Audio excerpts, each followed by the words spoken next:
کشمیر کے خطے میں نوجوانوں کے اندر جو صلاحیتیں ہیں وہ پوری دنیا میں معروف و مشہور ہیں. آج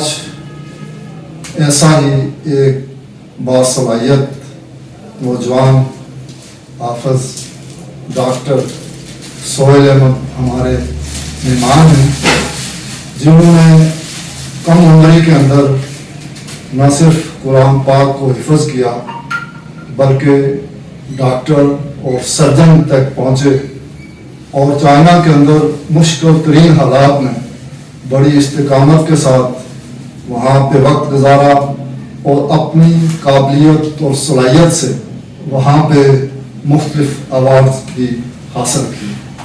آج ہمارے مہمان ہیں. سب سے پہلے تو میں ڈاکٹر سہیل آپ کا شکر گزار ہوں کہ آپ نے ہمیں وقت دیا. ڈاکٹر سہیل، آپ ذرا ہمارے ناظرین کو بتائیں کہ آپ نے قرآن پاک کب حفظ کیا اور اس کے بعد چائنا کتنا عرصہ رہے اور یہ تعلیم کیسے حاصل کی؟ پہلے تو سب سے پہلے آپ کا بہت بہت شکریہ کہ آپ نے مجھے یہ موقع دیا کہ میں آپ کے ساتھ بیٹھوں اور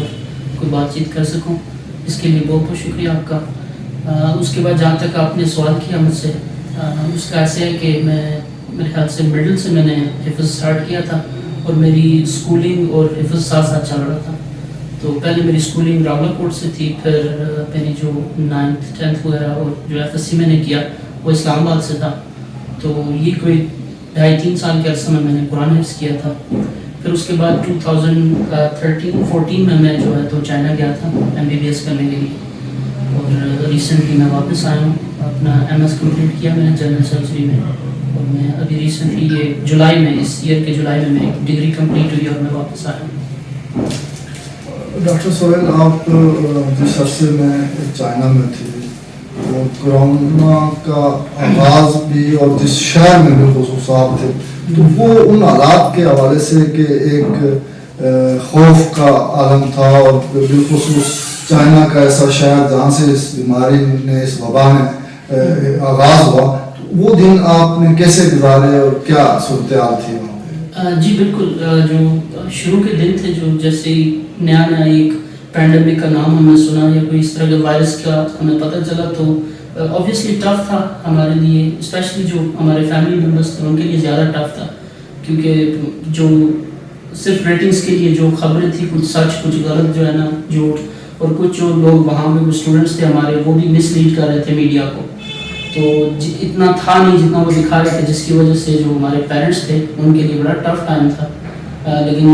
یہ تھا کہ اللہ کا شکر ہے جتنا چائنیز گورنمنٹ نے ہمارے ساتھ کوآپریٹ کیا، یا اس وقت کی جو پاکستان کی گورنمنٹ تھی انہوں نے جتنا کوآپریٹ کیا، تو الحمدللہ ایسا کچھ نہیں تھا، اتنا ڈرامہ کچھ نہیں تھا جتنا میڈیا پہ دکھایا گیا یہاں پہ، یا جتنا اس کو جو ہے تو ہائی لائٹ کیا گیا. تو بہت اچھا رہا. پاکستانی گورنمنٹ نے بھی ہمیں بہت اچھا سپورٹ کیا. اس کے علاوہ چائنیز گورنمنٹ نے تو بہت زیادہ ہی کیا، اور انہوں نے بالکل جو ہے تو اپنے شہریوں سے زیادہ ہمارا خیال رکھا. تو اچھا رہا ایکسپیرینس. ایسے ایکسپیرینس زندگی میں ہوں تو اچھا رہتا ہے، بندہ ٹھیک رہتا ہے انسان کے لیے. تو ایک اچھا ایکسپیرینس تھا میرے خیال سے. ٹف تو تھا لیکن ایک اچھا ایکسپیرینس تھا میرے لیے.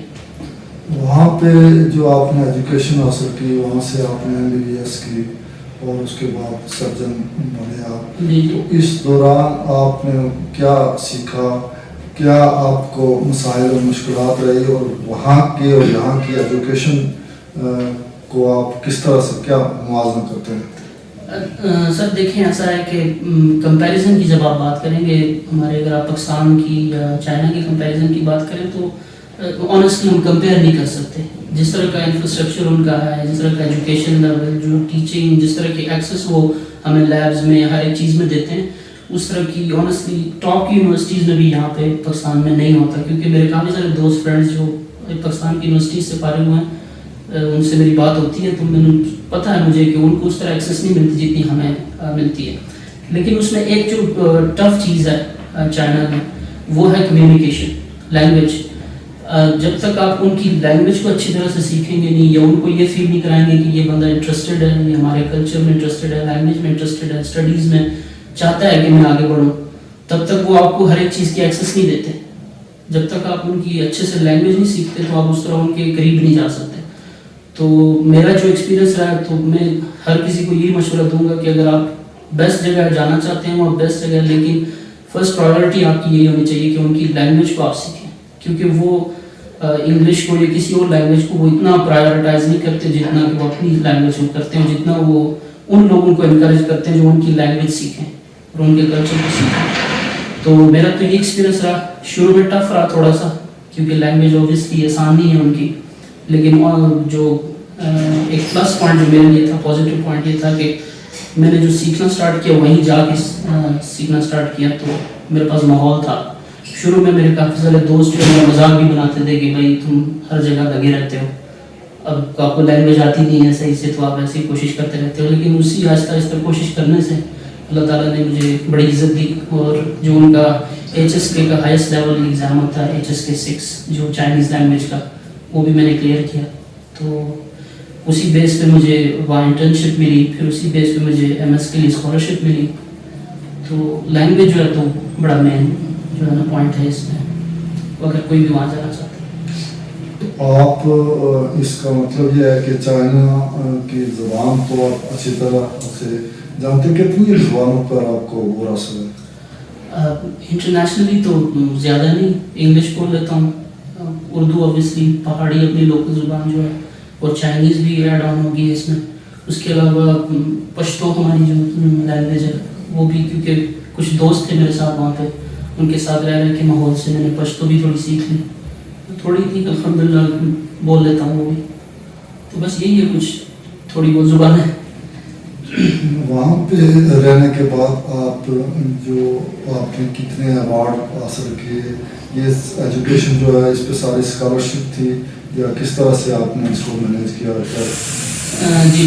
شروع میں جب میں 2014 میں گیا تھا وہ سیلف پہ تھا میرا MBBS کا،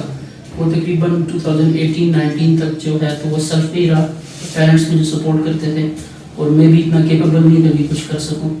اور اس کے بعد جو ہے جو میں نے MS کیا وہ مجھے اسکالرشپ آفر ہوئی تھی جس میں اسٹائپن وغیرہ ہوتا تھا، تو اس سے میرا اچھا گزارا بھی ہوتا تھا، اور پھر جب بندہ ایک ماحول میں ڈل جاتا ہے تو وہ بہت سارے طریقے دیکھ لیتا ہے کہ میں نے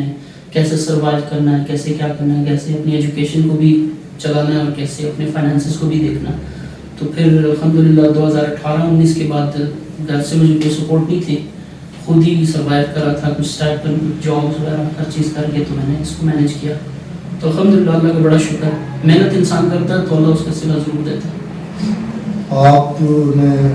وہاں سے جو سیکھا، جو ڈاکٹر بنے اور جو تعلیم حاصل کی، تو کیا آپ یہ محسوس کرتے ہیں، آپ کو پروگرام رکھتے ہیں کہ وہ جو کچھ آپ نے سیکھا اور جو ہمارے ہاں نہیں ہے، جو کمی ہے، اس کو دور کرنے کے لیے کوئی آپ اپنے اس آزاد کشمیر کے اندر، اس راجا کوٹ کے اندر اپنی کو خدمات دینے کا پروگرام رکھتے ہیں؟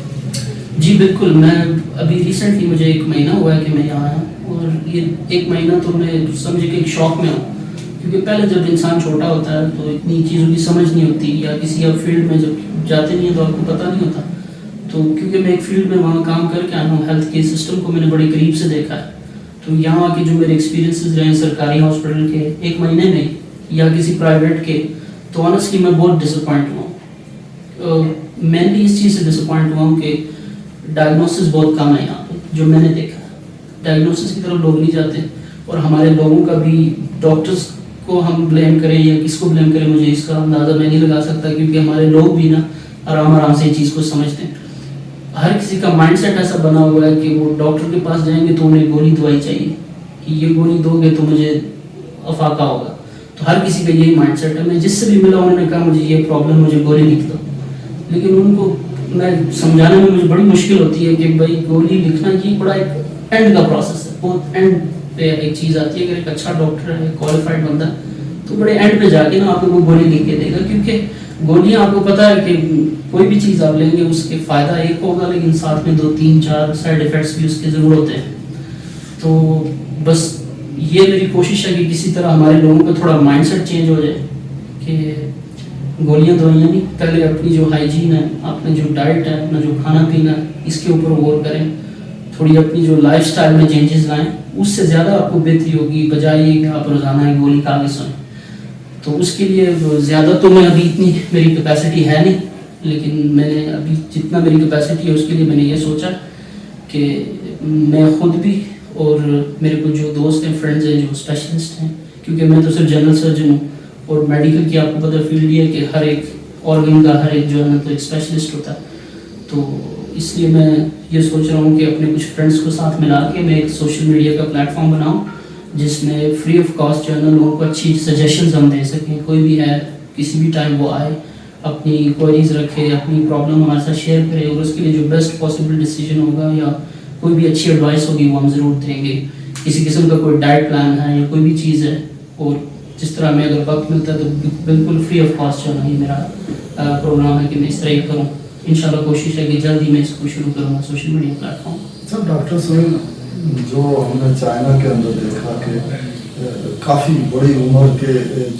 جو ہمارے یہاں تو اٹھنے کے قابل بھی نہیں ہوتے، وہ خواتین ہوں یا مرد ہوں، وہ ہمیں بڑے ایکٹیو اور بڑے بھاگتے ہوئے اور بڑے تندرست نظر آتے ہیں. تو کیا وجہ ہے کہ وہاں کے لوگ اور یہاں پہ جو ہے وہ ابھی تو بیماریاں اور معاملات بہت زیادہ خراب ہیں، نوجوان بھی زیادہ تر بیماریوں کا شکار، اور دوائی تو یہاں پہ خوراک کے طور پہ استعمال ہوتی ہے، تو اس کو آپ کس طرح سے دیکھ رہے ہیں؟ ڈس اپوائنٹمنٹ بہت بڑی ہے اس میں. پہلی چیز تو یہ ہے کیونکہ میری اپنی پرسنل فیملی کے اندر کچھ ایسی چیزیں ہوئی ہیں کہ جس سے میں بڑا شاک رہا ہوں ساری زندگی. مجھے یہ افسوس ہی رہے گا کہ ٹائم پہ اگر کوئی اچھا بندہ ہوتا تو کوئی اچھی گائیڈنس دیتا، کوئی اچھا ڈائگنوسس کرتا، تو جو جس وقت سے ہم گزرے ہیں یا گزر رہے ہیں تو اس کو ہمیں نہ دیکھنا پڑتا. پہلے تو یہ ہے. اس کے علاوہ میرے خیال سے جو آنیسٹلی میں جو سرکاری ہاسپٹل میں نے ایک بار وزٹ کیا تو میں بھائی کو کہنے لگا کہ یار جتنے جلدی ہو سکے یہاں سے چلو، کیونکہ جس طرح کی اسمیل وہاں پہ تھی، جس طرح کا ماحول میں نے دیکھا، جتنے لوگ، میں سمجھ سکتا ہوں اتنے ریسورسز نہیں ہیں ہمارے ملک میں، لیکن پھر بھی جو جس طرح کا ماحول تھا، ایک ٹھیک ٹھاک بندے کو آپ اس ماحول میں لے جائیں تو وہ کوئی نہ کوئی 2-3 بیماریاں اس کو لگیں گی، کوئی انفیکشن ہوگا تو وہ وہاں سے نکلے گا اگر ٹھیک ٹھاک بھی ہے تو اس کے لیے یہی ہے کہ سب سے پہلے ہمیں چاہیے کہ وہی بات میں دوبارہ کروں گا کہ اپنی ڈائٹ پہ، اپنے لائف اسٹائل میں چینجز لائیں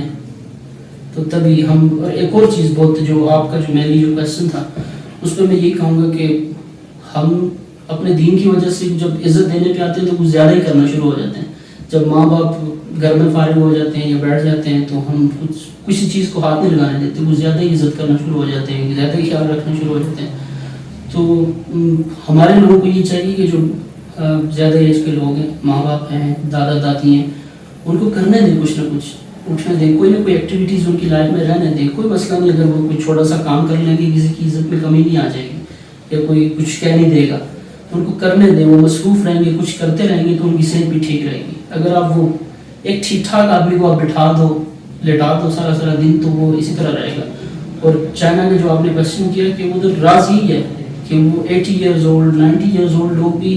وہ کام کریں گے جو آپ ادھر سے 50-60 سال کے اندر بندے سے ایکسپیکٹ نہیں کر سکتے. وہ کام کرتے ہیں، ہر چیز کوئی نہ کسی ایکٹیویٹی میں لگے رہتے ہیں. تو یہ میرے خیال سے جو نا خاص جو راز ہے نا وہ اس چیز میں ہے. اس سارے عرصے کے اندر جو آپ نے تجربہ حاصل کیا، جو تعلیم حاصل کی، اپنی طرح کے نوجوانوں کو آپ نے یہاں تک جو پہنچے ہیں، تو کیا پیغام دیں گے کہ وہ بھی آپ کی طرح آگے بڑھیں؟ پہلے تو سب سے پہلے میرے خیال سے کہ جو سب سے ضروری چیز ہے وہ آپ کے والدین آپ کے گھر میں ہیں. جو مطلب اگر کسی بھی کوئی بھی چیز میں کامیاب، کسی بھی فیلڈ میں آپ آگے جانا چاہتے ہیں تو اس کا راز جو ہے نا آپ کے گھر میں ہے. سب سے پہلے ماں اور باپ ہیں، آپ کے فیملی ممبرز ہیں، آپ ان کا خیال رکھیں، ان کی عزت کریں، جو جتنا ان کے ساتھ ہو سکے اتنا کریں. تو ماں باپ کی دعا ایسی ہے کہ آپ کوئی بھی جو کام ہے زندگی میں وہ آپ کر سکتے ہیں، پاسبل ہے صرف اگر آپ ماں باپ کا خیال رکھیں اور ان کی عزت کریں، ان کے ساتھ پیار کے ساتھ رہیں. ایک چیز تو یہ ہے. اس کے بعد محنت ضروری ہے ہر ایک چیز میں، ہر ایک کام میں. تو جتنی آپ محنت کریں گے اس کا صلہ اللہ تعالیٰ ضرور دیتا ہے. بے شک شاید تھوڑا لیٹ ہو جائے،